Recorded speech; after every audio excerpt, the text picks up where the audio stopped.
منیر کے مرنے کا غم بھی بھول گئی۔ سامنے اپنی عزت کی موت نظر آ رہی تھی۔ اس جگہ آنے سے تو مر جانا کیا برا تھا۔ کاش میں منیر کے ساتھ ہی بمپ دھماکے میں اڑ جاتی۔ میں تھر تھر کانپ رہی تھی، ہاتھ پیر پھولے ہوئے تھے۔ عورت کے کوٹھے پر لوگ آ گئے تھے۔ میری آنکھیں حیرت سے پھٹنے لگی کہ ان میں ایک پولیس افسر کے ساتھ میرا کزن منصب خان بھی تھا۔ منصب کو دیکھ کر سمجھ میں نہ آ رہا تھا کہ روؤں یا ہنسوں۔ میں ہمت کر کے پردہ ہٹا کر اس کی طرف دوڑی اور اس کے پاس جا کر رونے لگی۔ وہ بھی مجھے کو دیکھ کر حیران پریشان ہو گیا۔ تو میں نے کہا، منصب، میں راستہ بھول گئی تھی اور یہ لوگ دھوکے سے یہاں لائے ہیں۔ خدا کے لیے مجھے یہاں سے لے چلو۔ کب لائے تھے یہ تم کو؟ ابھی تھوڑی دیر پہلے، میں نے جواب دیا۔ اچھا فکر نہ کرو، اس نے اپنے پولیس افیسر دوست سے کچھ کہا اور اس نے بالا خانے کی مالکہ کو آڑے ہاتھوں لے لیا۔ میں نے دیکھا عورت خوف زدہ ہو گئی۔ اس نے ہاتھ باندھے اور پھر منصب سے کہا کہ بے شک اس کو لے جاؤ، کیونکہ ابھی میں نے اس کے پیسے نہیں دیے۔ اصل مجرم ہوٹل کا میرا افتخار ہے۔ اس کا سامان بھی اسی کے پاس ہے، وہی اسے فروخت کرنے لایا تھا۔ منصب میری ستیلی والدہ کا بھانجا تھا۔ وہ مجھے ساتھ لے آیا اور اپنے دوست پولیس افیسر والے سے کہا کہ یہ میری خالہ کی بیٹی ہے، اس لیے بات نہیں نکلنی چاہیے ورنہ خاندان کی بدنامی ہوگی۔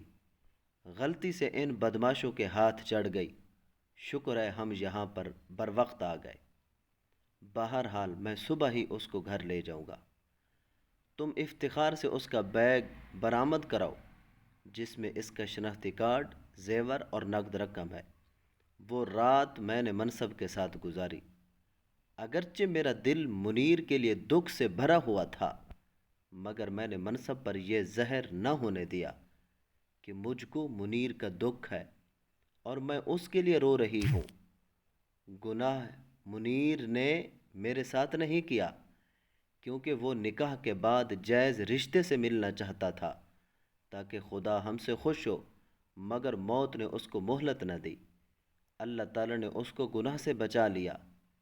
وہ ایک سچا انسان تھا، مگر منصب میں خود پر قابو پانے کا حوصلہ نہ تھا، اس لیے مجھے اس بازار کی گندگی بننے سے تو بچا لیا تھا، مگر خود اپنے جذبات پر قابو نہ رکھ سکا۔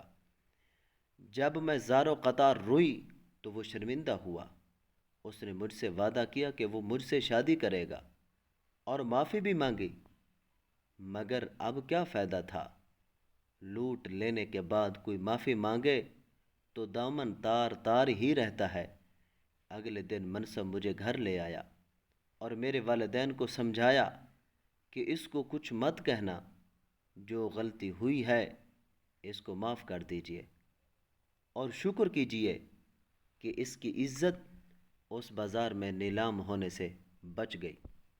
اس روز اگر میں اپنے اس پولیس افیسر کے ساتھ وہاں نہ جاتا تو نہ جانے اس پر کیا قیامت گزر جاتی۔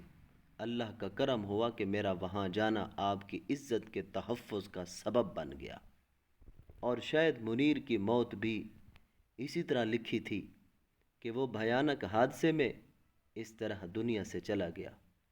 یہ حقیقت تو بہرحال سب کو پتہ چل چکی تھی کہ میں منیر کے ساتھ بھاگی تھی، مگر موت اس کو لے جا چکی تھی، لہذا کوئی اس کا کچھ نہیں بگاڑ سکا۔ منصب کے سمجھانے پر امی ابو خاموش ہو گئے، اگرچہ مجھ سے ناراض بہت تھے اور بات بھی نہ کرتے، مگر مار پیٹ سے کام نہ لیا کہ اس میں ان کی بدنامی تھی۔ پھر منصب نے ابو کو یقین دلا دیا تھا کہ فکر مت کریں، میں آپ کی بیٹی سے شادی کروں گا۔ اب کوئی اس سے بدسلوکی نہ کرے اور نہ گھر سے بھاگنے کا طعنہ دے۔ منصب ہر دوسرے تیسرے دن مجھے فون کرتا تھا اور میری خیریت دریافت کرتا تھا۔ کبھی کبھی میں بھی فون کرتی کہ میری اندھیری زندگی کی اب وہ ایک ہی آس تھا۔ ایک روز اس کا فون نہ آیا اور میں نے بھی فون نہیں کیا۔ تو اگلے دن اس نے فون کر کے کہا کہ بشرا رات تم نے بھی فون نہیں کیا، کیوں؟ میں انتظار کرتا رہا، مہمان آئے ہوئے تھے جس کی وجہ سے میں نے فون کرنا مناسب نہیں سمجھا، میں نے بہانہ کیا۔ تم کو پتہ ہے جس رات میں تم سے بات نہیں کرتا اس رات یہ کالی رات گزرنے کا نام نہیں لیتی، اور تم ہو کے بات نہیں سمجھتی۔ میں سمجھتی ہوں مگر مجبوری ہے نا۔ اچھا میں تمہارے شہر آ رہا ہوں صرف تم کو دیکھنے، چھپ نہ جانا، سامنے ضرور آنا۔ اچھا کہہ کر میں نے فون بند کر دیا۔ دل گھبرانے لگا۔ بے شک منصب کو مجھ سے پیار ہو گیا تھا، مگر میں جانتی تھی کہ اس کی منگنی اس کے ماموں کی بیٹی آسیہ سے ہو چکی ہے، اور مجھ سے شادی کرنے کے لیے اس کو اس رشتے سے بغاوت کرنی پڑے گی جو میری امی کو کسی صورت گوارا نہ تھا۔